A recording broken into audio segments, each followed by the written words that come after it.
Oh. This should be a good one here. Both these teams kind of crushing it. A lot of success for both these teams here on the SCG Tour. On the standard match with shuffling, and it should be on the legacy match. It's just the camera. Oh, there. So we got Grace. Ross is just, he talks with his hands. Yeah, he talks a lot about politics and beer. And the Utah Jazz. And his beard. And now I think he's just yelling at Job. Probably. Did you know that in 1967 the Utah Jazz had one of the best teams of all time?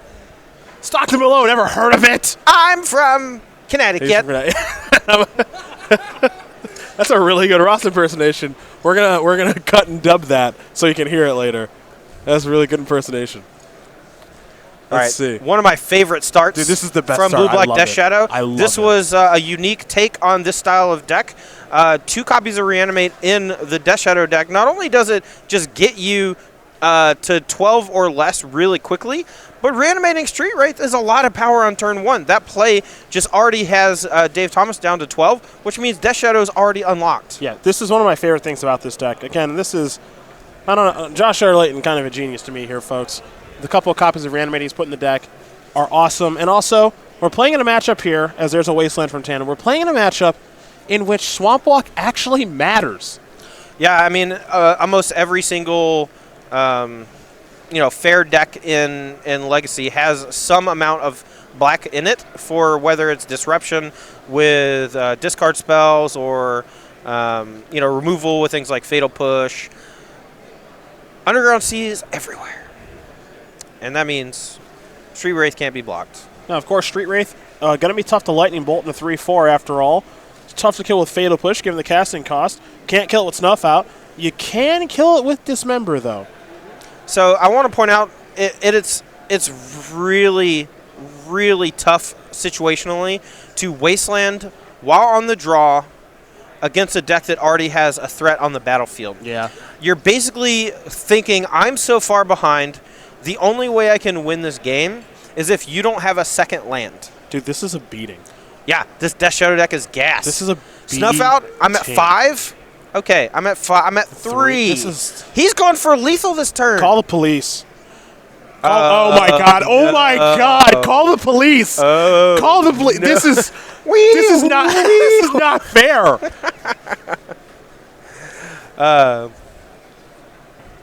I'm not 100% on life totals. I think David's probably at 3 because he Snuff Out and Cycle Street Wraith. Tannen just lost to no permanents. Give me the bingo stamper. It actually happened. Conceded with no permanents. He lost with no permanents. Who has? I think I have it. I don't have it. Hold on. Player loses with no permanents on the battlefield. A ding! Bang! I never thought I'd get that stamp. Oh, all it takes is an Emrakul attack with an but that's like the easy way. That's fair. Not what we just watched. That was, whoo boy. Hey, remember when I said the Death Shadow is probably the best deck in Legacy? Hey, I didn't disagree. And then we just watched one of the best Legacy players on the SCG Tour concede with no permanents in play on turn 3. Oof. Mercy. Zip-zop! David Thomas with a beatdown against Tannen Grace. Blue Black Death Shadow very quickly up a game here over Grixis Delver. Well, Tannen Grace, you got some work to do. You got 2 Diabolic Edicts, 2 Abrades, 2 Pyroblast, 2 Surgical Extraction, a Price of Progress, a Null Rod, a Marsh Casualties, a Pith Needle, Grim Lavamancer, a Flusterstorm, and Liliana, the Last Hope.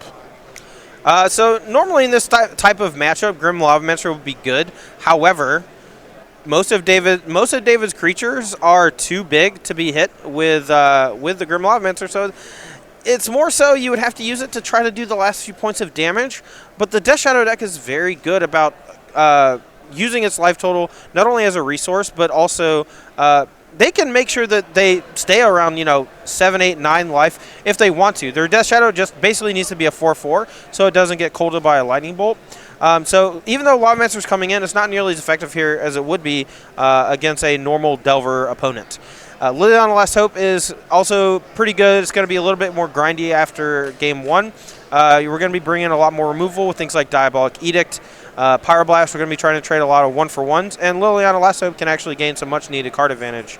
I don't really like Price of Progress, but it could just randomly steal a game, so I wouldn't be surprised if Tannen brought it in as a way to try to sneak one in on David since he's down 1. Not a lot else besides that. Edict's pretty good. A Braid is not so good. Same with Lightning Bolt, but at least Lightning Bolt can go to the dome and try to do some direct damage in the right spot. Maybe steal one. David Thomas, 3 Dreaded Knight, 3 Surgical Extraction, 2 Hymnotorac, 2 Liliana the Last Hope, 2 Throne of Geth, Diabolic Edict, Engineering Explosives, and a Nihil Spellbond. What do you like there, Todd? So I expect both players to be citing out some number of Force of Will, if not all of them.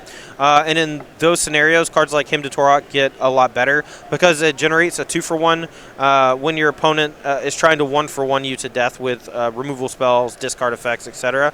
I also like Liliana Last Hope from the other side as well, just more ways to generate card advantage. Plus, if a Delver Seekers doesn't flip, you're able to take it out, as well as checking the very powerful in this matchup Young Pyromancer.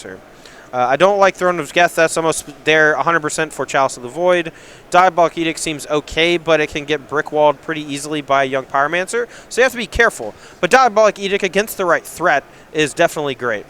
Explosives I don't expect to come in because it's a little slow, and it's not really there for this reason, but it could act as a way to deal with Young Pyromancer tokens or the Young Pyromancer itself, but I don't expect it to come in.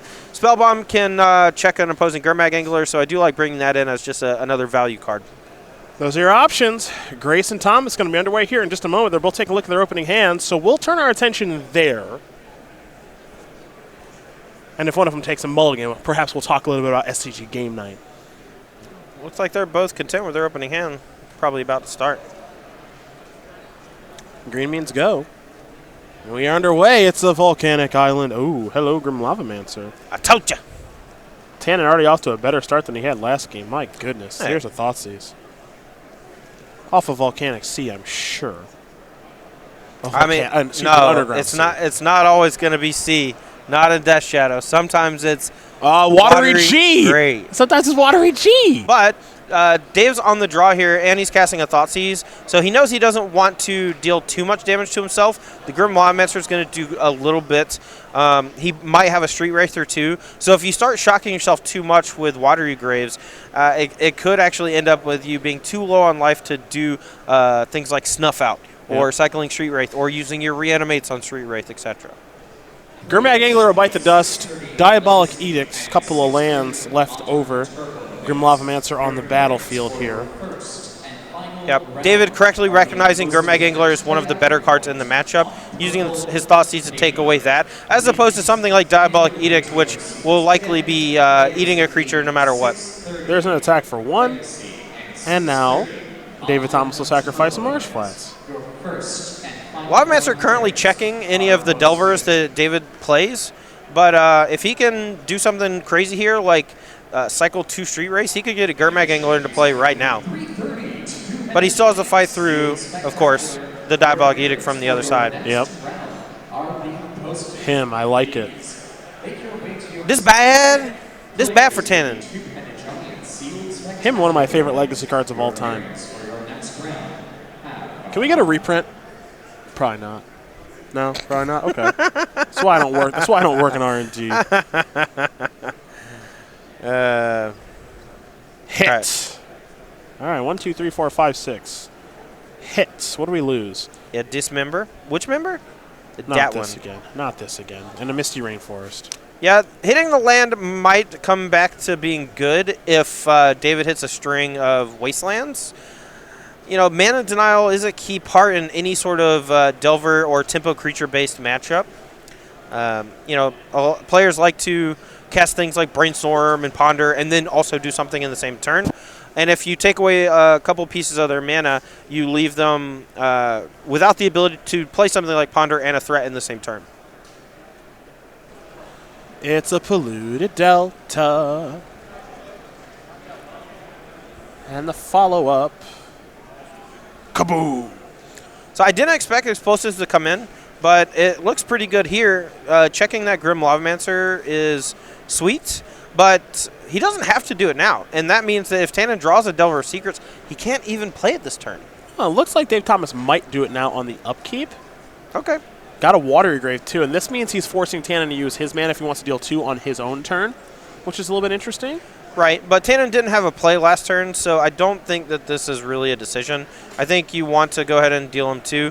Now, it's a little do you want to? Well, though? it's a little dangerous, obviously, because you basically make their Death Shadow bigger. Yeah. But with the Lightning Bolt in Tannen's hand, putting Dave down to 9 means that he's that much closer to dealing lethal with Lightning Bolt. Gurmag Angler, the draw there for Tannen Grace. Also, lost 2 cards in his graveyard to those 2 points Yeah, of now he damage. can't cast that Gurmag Angler. He just drew. If he had chosen to just let the Grim Lavamancer die, he would have 4 cards in his graveyard, and he'd have multiple fetch lands in play and enough to cast it. That play by Dave is like really kind of subtle, but I think it's actually a really smart one because it allows Tannen to make a mistake, potentially. Now, Tannen didn't know he was going to draw Gurmag Angler, obviously, but it was a thing that he could draw, that he could have played this turn, that he can no longer play, which means he's a turn behind from casting that, and that gives Dave a little more time to maybe get his feet set. Yeah, while David doesn't have any real pressure at the moment, neither does Tannen. So if he's the first to deploy a big threat to his side of the battlefield. Oh, baby. Ooh, I like this. Now, this actually plays around that Diabolic Edict. I love this play. I love this. Now, any creature on your side of the battlefield is fine as long as you get to protect from the Edict. Most people don't know this because I know we don't come to Texas that much, and David Thomas has been away from the game for a minute. He's real good. No, he's great. He's real good. He used to be one of the opponents that I like to play against the least just because of how good he was.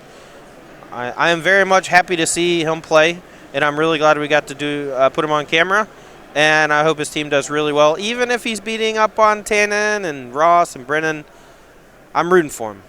Him and John Job are pretty good friends of mine. Right now, he's making it look pretty easy. That first game was a beatdown, and this one this one isn't as ugly as the first one, but it's getting to be pretty bad here. So Tannen heads up play here. You can get a little greedy and go for a Lightning Bolt to the Domski and hope that you draw another Lightning Bolt. But at this stage in the game, it's imperative that you clear the Grim Lavamancer so that your Edict can actually take care of the Gurmag Angler. Because if you don't draw a Lightning Bolt, that Angler can just eat you alive in 4 turns. And it doesn't take long for that to kill you, as Grace is going to sacrifice a Flooded Strand. And Blue-Black land probably on the way. There it is. Yeah, and I would say the odds that David has a way to stop this Edict are pretty low. Otherwise, I don't think he would have used that Reanimate on the Grim Lavamancer. No. He could prove me wrong here. Ooh, the Angler. Angler to check Angler instead of Edict. This plays around Flusterstorm, Spell Pierce, and Force of Will. Let's see what this is. This will be a Brainstorm to start the turn. 2, 3 cards here for David Thomas. 2 will be going back here in just a moment. Now, if Dave finds an Edict of his own, though, he's going to be in great shape.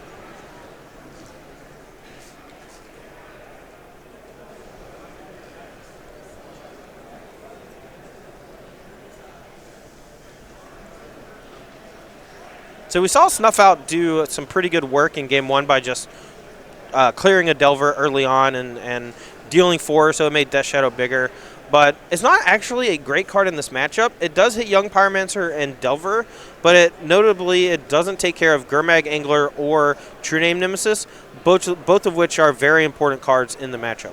It'll be a Delver of Secrets on a passing of the turn. Angler perhaps looking to trade with Angler. Oh, wow. There's a chance that Dave actually has a Stubborn Denial in hand.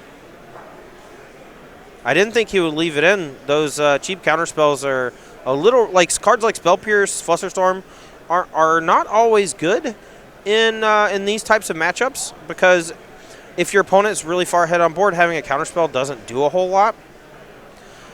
But at the same time, now that he has Gurmag Angler on the battlefield, that Stubborn Denial is basically a 1-mana negate. Yeah, this is tough because you saw him really give a lot of thought to countering that Brainstorm. It's Brainstorm, right? It's the best card in Legacy. You kind of want to counter it if you have the opportunity to, but he said, you know what? That'll resolve. Maybe I've got my eyes on Diabolic Edict or something else right now. Yeah, I think the just countering the Edict's a little too important here. He does have fodder for the Edict and that Delver of Secrets, but that Delver of Secrets might be the way that he's trying to win this game, too. Yeah. I think he just needs to counter the Edict so that he's able to flip Delver, start attacking, and still have a way to check Tannen's Gurmag Angler. Oh, looks like Tana might be putting the Diabolic Edict back on top of the deck. He's got 2 different piles here. Edict is in that one. So it looks like that's gone hiding. Here's Wasteland. This is Young Pyromancer. Okay. And now Inquisition of Kozilek. Not a card you see a lot. And there's a Daze. The Daze there, huge because it keeps David actually with the Stubborn Denial for the Edict next turn. So it's an Underground Sea. That's in the grip. Thomas is going to be untapping here in just a moment. Unless that Gurmag says, let's trade. I'm curious. Yeah, I like attacking here. I do too. I think that it's very important to attack because even if you are able to force through the Diabolic Edict on the next turn, like it doesn't matter which one it hits. Like your Young Pyromancer might just overpower either of these creatures, and sitting back basically just gives David more time. There's your trade. Upkeep, trigger, Brainstorm. I think DT is going to keep this one. Yeah, for sure. He does have the option to shuffle it away, but bouncing the land back to his hand with Daze means he has a little bit more chaff to shuffle away. So I fully expect him to Brainstorm, get rid of the extra land, try to find something else. Fetching here pre-Brainstorm seems odd to me. He may have known the next card, though, from the previous Brainstorm and didn't want to draw it.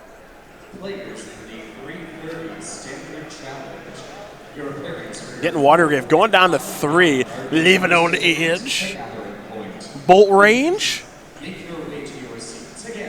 Even though you get access to less mana, it seems a little dangerous here to search for that untapped. I guess he's looking for Marsh Casualties and wants to shuffle away the Underground Sea. I don't know. It's pretty dangerous. He doesn't have any Underground Seas left because he plays 2 Seas and 3 Watery Graves in order to facilitate the Death Shadow. But being at 3 life here against a Lightning Bolt deck is rather dangerous, especially when facing down some creatures from the opposing side. All right, Brainstorm's resolved. Boy, he's going down to 2, obviously. Standard going to game number 3. Job, DeCandio, all tied up. That's Black-Blue mid-range against Bat Nexus. Ross Merriam won game number 1 against Brian Basoco in the Humans Mirror.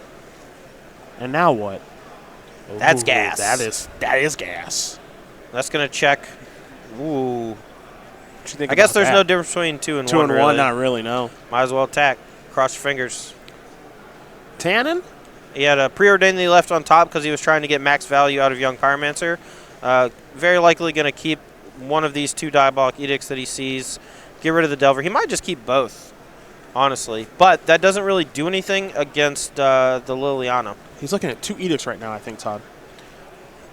Yeah, the first one going to keep for sure to get rid of Delver Secrets. You just want to clear the path.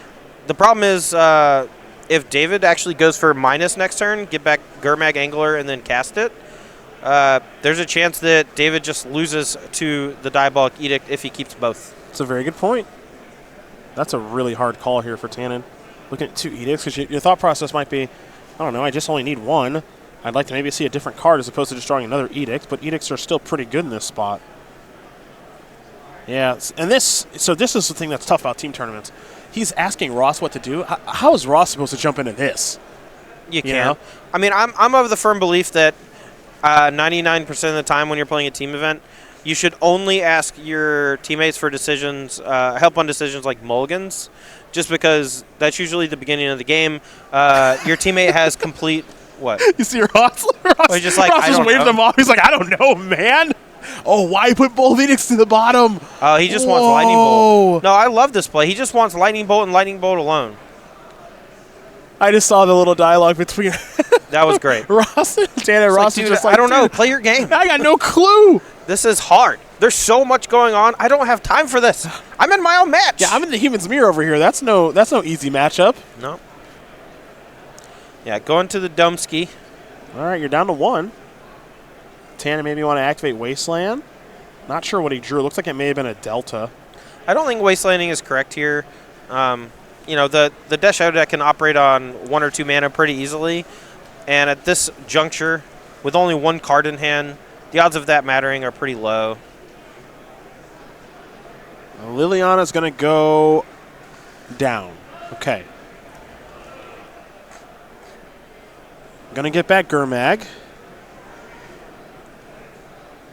Mill a couple of cards. Okay. Yeah, even if he has Death Shadow here off of the Liliana Minus, he's almost certainly getting back Gurmag just because it doesn't die to Fatal Push, which sometimes the Grixis decks play one or two of. Yep. So there's the real big fish. Now, the only thing we don't have a great idea of at this stage is just what's in David Thomas's hand. Yeah, it looks like he still has the Stubborn Denial.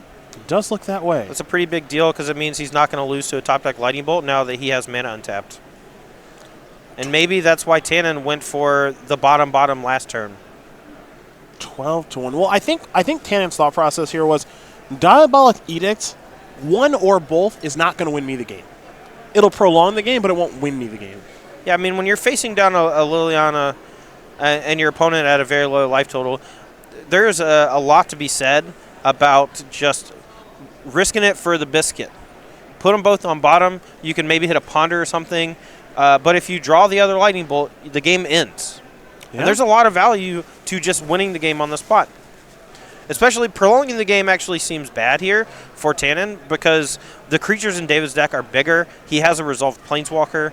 And overall, it just looks bad. And it'll just get worse as the game goes on. Here's an attack for 8. Yeah, and I think David just has it wrapped up. If Tannen did not draw a True Name Nemesis last turn, so now he's basically Lightning Bolt or Bust, and David just has the counterspell in Stubborn Denial. I think that might be a lock then there, Todd. Well, actually, if he draws... Oh, wow, he actually drew Bolt. There's the Stubborn Denial. Unbelievable! Now, the game is over, obviously, but David, he had the Stubborn Denial already. Yep. He actually left himself vulnerable to the last card that Tannen drew the previous turn being Daze. It's true. Which is nuts. That is true.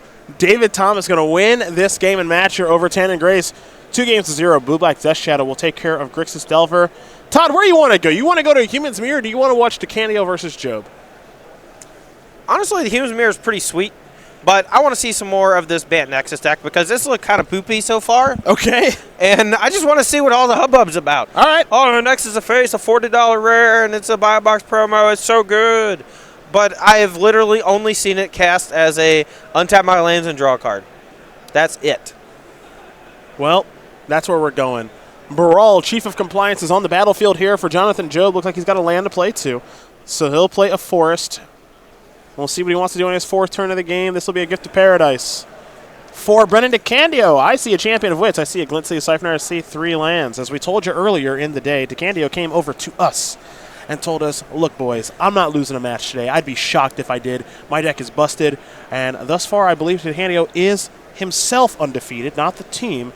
And when we've watched him, he clearly knows what he's doing with this deck. This is very much in his wheelhouse. And this deck looks good. Oh, for sure.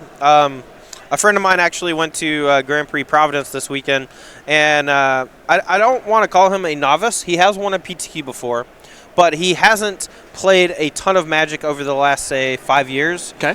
And he's been loving this blue-black deck. He played it all week, and he started off 7-1 in the Grand Prix. Nice. Yeah. It's a good deck. Yeah. For those of you in Twitch chat, you probably know him as Scooter222. I've seen that name before. Eric Johnson, he's a great dude. I play PUBG with him constantly. Such PUBGs. Yeah, dude, it's such a good game. I've heard some things. I've heard Fortnite's better, though. I mean, I'm not going to dog on Fortnite. It's one of those things like, you know, if you start trying to compare, like, Hearthstone to Magic, and then you could start to compare, like, Fortnite to PUBG, you get a lot, like, there's good sides and bad sides to both. Obviously, a better version, like, if Magic Online looked like Hearthstone, it would be insanely good. Yeah. And that's what they're trying to do with Arena, I think, to bring in a wider digital audience. Okay. For me, Fortnite's a little too cartoony. Like, it's more goofy. Like, the characters wear bunny suits and stuff. And I don't know. I like PUBG for a bit of the realism, personally. Ooh. This is nice here for Job. He plays it to Teferi. Negate goes after Teferi, but Job, because of Baral, is able to play a discount in Jace's defeat to counter the Negate. Now Teferi's on the battlefield. Job going to play a land. And he gets to loot because of the Baral. Yeah, he gets to loot because of the Baral, so he's going to discard the land. Teferi goes up to 5. Job will draw a card. Of course, he gets to untap the Gift of Paradise, and it looks like a Hinterland Harbor. Yeah, and this is really where the strength of the Bant Nexus deck comes into play. We've seen time and time again, decks like Blue Eye Control, Esper, and now this Bant Nexus deck functions so much better when they have an active Teferi. They get to untap 2 mana and play something like Haze of Pollen, which you are suffering from pretty badly, by the way. It's been a tough day here. It's been a tough day here in Dallas. Okay. But not only that, you just get to use that mana to protect your Teferi in one way or another. Doomfall. Look, there's a reason I don't do the Dallas show that often, and it's not because I don't like the Dallas people. I love the Dallas people. They might be my favorite group of players on the SCG Tour because they're so passionate and they come out in droves, but this place does not agree with me. We are at war. I just want to point out there was no removal spell and no fog effect, and Teferi is down. Well, Carnage Tyrant is here. Carnage Tyrant also down. Down a clown. But you know what Carnage Tyrant doesn't block? Let's see, Siphoners, plural. Yes. Well, you know what doesn't care about hexproof? Doomfall. You got any other questions I can answer? I'm on a roll right now. Also, there's a duress. Jeez. This is a beating. So taking Nexus of Fate here, it doesn't matter. Just take the Teferi, yeah, and the game's over. A quick question. Oh boy, what does Bant Nexus beat? I'm not sure right now that it beats anything. I don't know. I do not think, after watching it a couple times against Red-Black, I do not think a Red-Black player that is prepared to play the matchup has a bad matchup. Now they know to leave, cut ribbons in, play more Chandras, all this other stuff. When at time they're discard spells, as we saw from Julian John. This matchup looks horrific. No, this is definitely one of the harder matchups for Bant Nexus. I talked a bit with some friends just discussing the Nexus deck in general, and any deck that has creatures and counter spells is kind of a nightmare. Yeah. Because not only does he have a bunch of Raskus and Temp, maybe Commits Memory or whatever, to handle Teferi on its own, but your creatures just draw cards. That's what I was going to say. And you don't have removal. Stuff. Yeah. So it's just really bad for Bant Nexus because they don't have actual removal. They're too reliant on fog effects to really get anything of consequence done. So here's Nissa, Steward of Elements, and for me, as Job's going to scry too, I wouldn't be surprised if DeCandio just goes, yeah, dude, attack you for 8. I don't care about this. Yeah, Nissa doesn't do anything. Yeah. Especially if he finds a counter spell here and he can counter Nexus, just attack, counter Nexus, attack again, you're dead. You see DeCandio drawing multiple cards a turn because of the Glint Sleeve Siphoners and its trigger. Well, looks like he has another Siphoner in hand, so he could safely attack the... if he's playing that's it. If he's just I have the ability to drop Search for his Kanta right now because I'm so far ahead and I have a counterspell in my hand because I believe he has a copy of Jace's Defeat in hand. I don't see it, man. I just don't see it. Yeah, it has to be some insane chain of events for Job to win this game, I believe. Job is checking his sideboard. That's never a good sign. No, it's not. You want me to tell you what happened the last time someone checked their sideboard against me? What was that? It was Jeff Hooglin. Okay. Playing for top 8 of an invitational. And I played a turn 1 Graph Digger's Cage. Yep, I remember this, actually. He cast Brainstorm. After drawing the 3 cards, before putting 2 back, he goes, I'm going to check my sideboard. And all 4 of his show and tells were in the sideboard. Concede. And he conceded. Yep. I remember, because he was playing Reanimator, I remember that. Yeah, I was playing Infect. Right. Not Sneak and Show. I was playing Infect. I do recall. Shout out to Jeff for his dominant open run a couple of weeks ago with Blue Red Wizards, by the way. Oh, for sure. We ran that deck through the gauntlet on the Versus series. We played against 5 of the top decks in Modern. Actually, that deck's good. It was very good. But I think it went 2-3 against, or is either 3-2 or 2-3 against the 5 decks. But it was the 5 toughest decks we could throw against it. Yeah, of course. And I believe it was actually dead even in games. It was we played 15 games, and I believe it was had won half of them or so. Okay. Maybe 8, maybe 7. It convincingly beat Storm 3-0. I cycled a frickin' what's the counterbird? The Obstructionist. Nimble Obstructionist on a lethal grape shot. Yep. Do we just have the end of the match? We do. What happened? Ross Merriam won his match 2-0. Nice. Brandon DeCandio won his match 2-1. Tannen Grace, he lost because Dave Thomas went nuclear on him. But ultimately, the winners of the match are Team BCW.